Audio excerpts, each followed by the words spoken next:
तो स्वागत है दोस्तों आपका आज के 3 अक्टूबर 2022 के मार्केट एनालिसिस के वीडियो में। चलिए दोस्तों देखते हैं क्या रहा आज का डेटा और कल किधर जा सकता है बाजार। तो रिटेलर्स गए हैं मोस्टली बुलिश,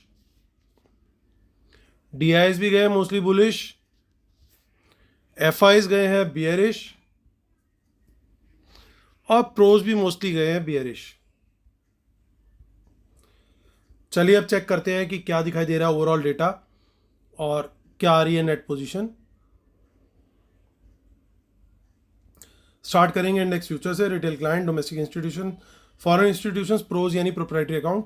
तो रिटेलर्स के अभी तक 1,43,000 के करीब लॉट्स जो है वो लॉन्ग्स हैं, लॉन्ग बने हुए हैं और 13,000 रह गए हैं डीआईएस के शॉर्ट्स, अराउंड 15,000 माफ़ कीजिएगा। और फ्रेश शॉर्ट्स एड किया फाइज ने 1,27,000 शॉर्ट्स पे पहुंच गए हैं। और प्रोज को देखें तो प्रोज वंस अगेन वो न्यूट्रल गियर में कंटिन्यूड है। कॉल का डेटा देखते हैं तो रिटेलर ने दबा के कॉल बाइंग करी है। 1,76,000 कॉल है उनके पास net long. F I sell करके गए हैं कॉल्स, 65,000 उनकी कॉल्स रह गई हैं सिर्फ। प्रोज नेट सेल में आ गए हैं, 2,42,000 शॉर्ट में है। पुट का डेटा देखते हैं।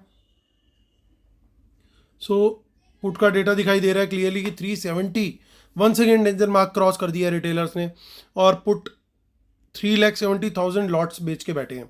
D I S 32,000 put long करके बैठे हैं, 69,000 पुट बाय करके बैठे हुए हैं आज करके गए और 3,12,000 ओवरऑल पुट बाय करके बैठे हुए हैं। हमारे एफ आईज 1,05,000 पुट लॉन्ग है इंडेक्स में, अब आज बाय करके गए हैं ये हमारे प्रोज। और नेट बेसिस पे 25,000 उनके पास पुट लॉन्ग हो गई है। कल तक 80,000 पुट बेच के बैठे हुए थे। स्टॉक फ्यूचर में फिर से नेगेटिव आ गया नंबर और स्टॉक ऑप्शंस के अंदर भी रिटेलर लेके गए बुलिश पोजीशन और स्मार्ट मनी ने किया उसका ऑपोजिट। चलिए चलते हैं हम एनएसए की साइट पर और देखते हैं वहाँ से हमें क्या डेटा मिल रहा है। तो वहाँ पे हमें थोड़ा कैश मार्केट में बाइंग दिखाई दी है काफ़ी टाइम के बाद और डीआईएस का सेल है उसके ऑपोजिट। चलते हैं अब ऑप्शन चेन देखते हैं। 887 पे हुआ बाजार क्लोज, 16,887। तो कुछ in the money calls clearly दिखाई दे रही हैं जो बाय की गई हैं लग रहा है। तो हमारे लिए मेक और ब्रेक लेवल दोस्तों बड़ा क्लियर है 17,000 के ऊपर, क्योंकि मेजर जो लेवल है वो इस समय यही वाला दिख रहा है। इसके ऊपर बाजार निकलता है और ऊपर की तरफ का प्राइस एक्शन देता है तो हमें लॉन्ग में रहना चाहिए। अगर ऊपर खुलता है और वहाँ से प्राइस एक्शन नीचे का आ रहा है, सस्टेन नहीं कर रहा, तो डेफिनेटली हम लोग शॉर्ट का ट्रेड देखेंगे, क्योंकि यहाँ पे कुछ इन द मनी पुट्स भी कैरी हुई है। हालांकि यहाँ पे देखिए पुट साइड पे बिल्कुल भी सपोर्ट नहीं दिख रही है। पुट राइटिंग हमारे रिटेलर्स करके गए हैं मोस्टली और यहाँ पे यही दिखाई दे रहा है कि नीचे जो सपोर्ट है वो काफ़ी हिलती हुई दिख रही है। और जो सबसे बढ़िया ट्रेड मिलेगा वो ट्रेड मिलेगा हमें 16,900 के नीचे निकलते ही। तो आगे की ऑप्शन चेन चेक कर लेते हैं। अभी हम सारे सिनेरियोज के बारे में बात करेंगे, क्योंकि आई अंडरस्टैंड आप सब लोगों ने डाउ जोन्स और एसजीएक्स देख लिया है और उसके हिसाब से भी व्यू समझने की कोशिश करना चाह रहे होंगे, तो वो भी हम लोग सिनेरियो कवर करेंगे एंड में। कुछ ज़्यादा पुट कॉल नहीं दिख रही है हमें नेक्स्ट वीक में।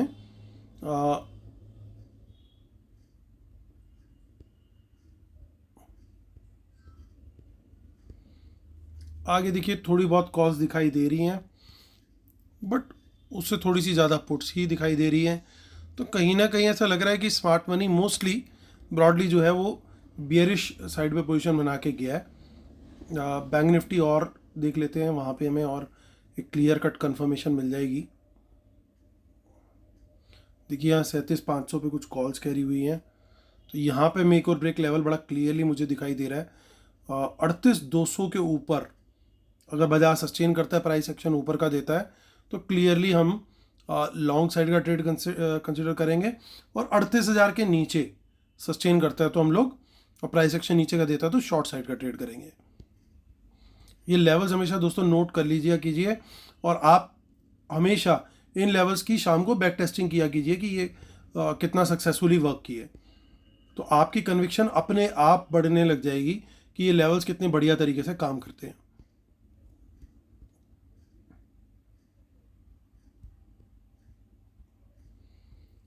सो मंथली वाले में भी कुछ ज़्यादा खास नहीं दिख रहा है हमें डेटा।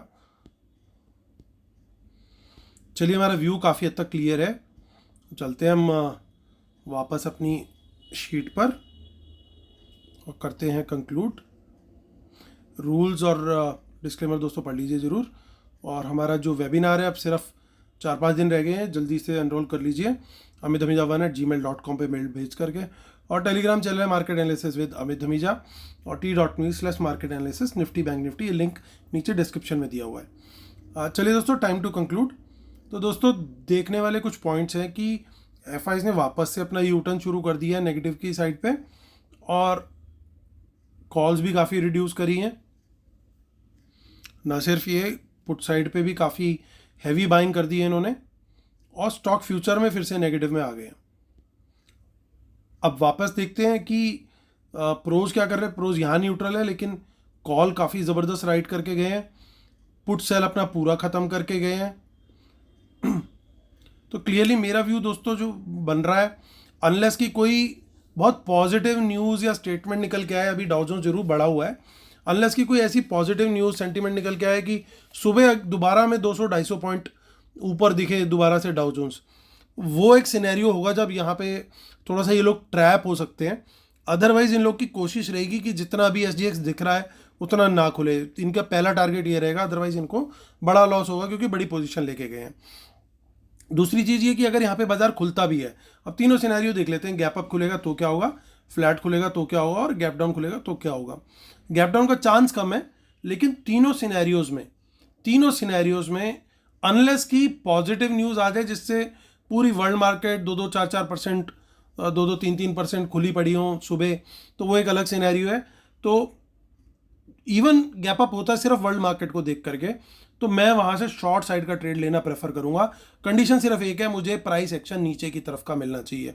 ऐसा नहीं होना चाहिए कि बाजार खुला एक्स लेवल पे और खुलते साथ ही ऊपर की कैंडल बननी शुरू हो गई लगातार, और मैं यहाँ पे पुट ले लूँ कहीं पे और वो पुट का प्राइस जो है गिरता चला जाए क्योंकि बाजार ऊपर ही निकलता चला गया।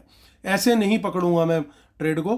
बाजार को मैं घूमने देने का वेट करूंगा, जब मुझे प्राइस एक्शन देगा वो किसी पॉइंट पे आ करके कि कहीं पे उसने स्ट्रगल किया था क्रॉस करने पे, सपोज यहाँ स्ट्रगल किया था और यहाँ पे रुका, उसने थोड़ा टाइम स्पेंड किया, और यहाँ से दोबारा जब इस लेवल को ब्रेक करेगा, that is when I will consider it as a price action, तब मैं एंटर करूँगा। तो ये मेरी स्ट्रेटेजी रहेगी दोस्तों ट्रेड करने की। कल लॉन्ग के ट्रेड में मैं नहीं पढ़ने वाला अनलेस कि प्राइस एक्शन ऊपर का कंटिन्यू रहे because of some news coming in. वो न्यूज़ हुई अगर कोई तो बात अलग है, अगर न्यूज़ नहीं है और प्राइस एक्शन मुझे फिर वापस घूम फिर करके नीचे का मिल रहा है तो डेफिनेटली मैं शॉर्ट का ही ट्रेड लेने वाला हूँ। तो दोस्तों ये मेरी स्ट्रेटेजी रहेगी कल ट्रेड करने की। उम्मीद करता हूँ आप लोग को वीडियो पसंद आया होगा।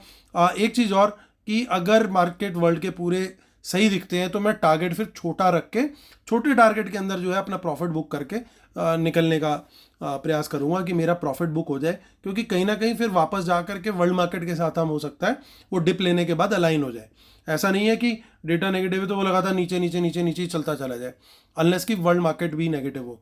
वर्ल्ड मार्केट नेगेटिव होगी तो फिर तो बहुत बढ़िया हमें सिनेरियो मिलने वाला है। फिर तो इस डेटा को लेकर के हमें कोई डाउट ही नहीं है कि इस डेटा पे हमें डाउन साइड का ट्रेड मिलेगा कि नहीं मिलेगा, फिर तो पक्का ही मिलेगा अगर वर्ल्ड मार्केट डाउन हुई। क्वेश्चन तब आता है जब वर्ल्ड मार्केट अपोजिट हो तो क्या करना है, तो हमें क्लियर प्राइस एक्शन का वेट करना है। लॉन्ग के ट्रेड में मैं नहीं फंसने वाला, वो मेरी बिल्कुल स्ट्रेटेजी क्लियर है, क्योंकि मुझे नहीं पता स्मार्ट मनी अपनी पोजीशन को जो आज लॉस जो क्रिएट करके गए उस पर जो लॉस हो रहा है उसको बचाने के लिए वो कब घुमाएगी, कहाँ से घुमाएगी, नोबडी नोज। लेकिन हमें वेट करना है, हमें सिग्नल कब मिलेगा, जब वो क्लियर कट प्राइस एक्शन मिलेगा तो उसका वेट करेंगे और तभी ट्रेड लेंगे, otherwise no trade for me.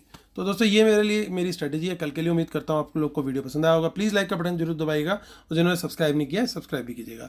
Thank you so much guys, कल फिर मुलाकात होती है, तब तक के लिए टेक केयर, बाय बाय।